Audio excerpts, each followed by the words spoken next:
all of these books on business tactics, selling, internet hacks, Russell Brunson's work is all fantastic if you have the foundation in place. And the foundation is, on my journey of reading all these books to break free, I've figured something big out. If you are struggling and self-sabotaging, you probably need to pay attention and address a couple of things in your life, especially if you came from a background where there was, let's say, trauma in your life. There are two things you need to do. Number one, pay attention to what happened growing up.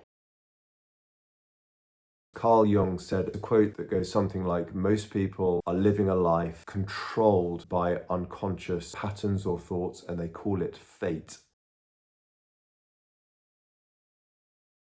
But once you can bring what's in the subconscious into your awareness, you can potentially do something about it. There was a particular book I read by John Bradshaw called Healing the Shame That Binds You. That helped me to understand certain things that went on, the dynamics. And I realized I had to put distance between myself and some people that unfortunately sought to do as much damage as they could. These were people you'd least expect it from. So that was one thing. The second realization I had fed into from this first realization was that all of these books on business tactics, selling, internet hacks, Russell Brunson's work is all fantastic if you have the foundation in place. And the foundation is, do you like yourself? Or are you pretty uncomfortable with yourself as a person? There are going to be things about yourself you don't like, things you want to change and improve on. That's fine. If you have a deep hatred for yourself, you are going to struggle in business and making money and putting yourself out there. And it sounds really cheesy saying this. If you don't love and accept yourself, if you have such disdain for yourself, and that will come from somewhere, that will have been caused by something, how are you going to conduct yourself in a way that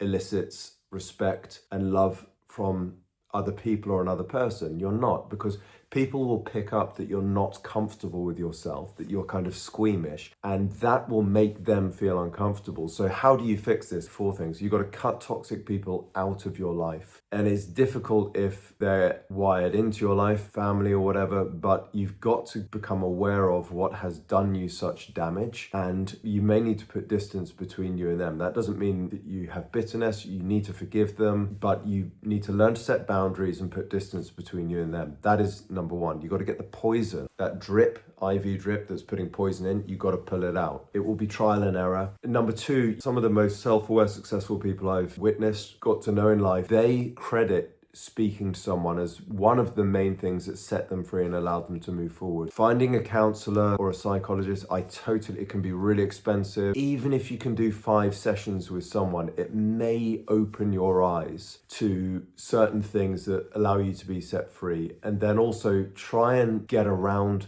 a healthy community. One thing I learned from combat arts is that certain styles of fighting attract certain people. Kickboxing attracts a certain type of person. Brazilian Jiu-Jitsu attracted another type of person, but you could get injured a lot because of the nature of the rolling. Boxing at a hard London gym attracted another type of person. You want to find a community that tends to have healthy people in it. Try to hang out in those places. Last of all, I'll finish on this, and this is the whole point of the video. You can forget all of these marketing and sales and internet tactics if you don't have these 2 things in place. The first is psycho-cybernetics. It talks about the importance of self-image. It's absolutely crucial. If you hate yourself, you're not going to get ahead. You have to accept yourself, get comfortable with yourself. The way you act will affect how people treat you, and the way you act is determined by how you see yourself. So, and then the second book, and this is like the daddy of self-esteem books, and self-esteem is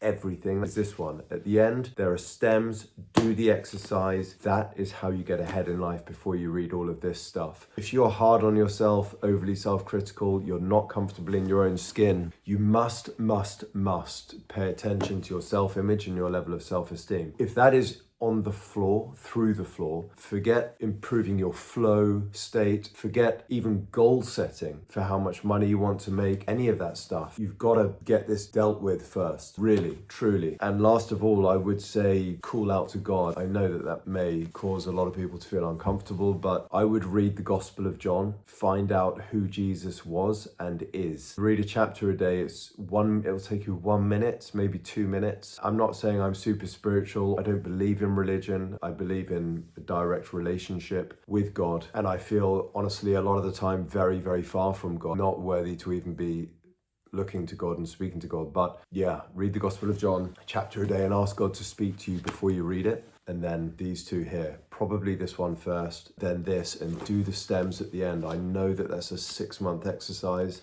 but make it, ritualize it. And if you want to break free, I really think that without these two things as the foundation, fixing that, you're going to find it really hard. Start reading, guys, even if it's a page a day. I hope this helps you, and wish you well for 26.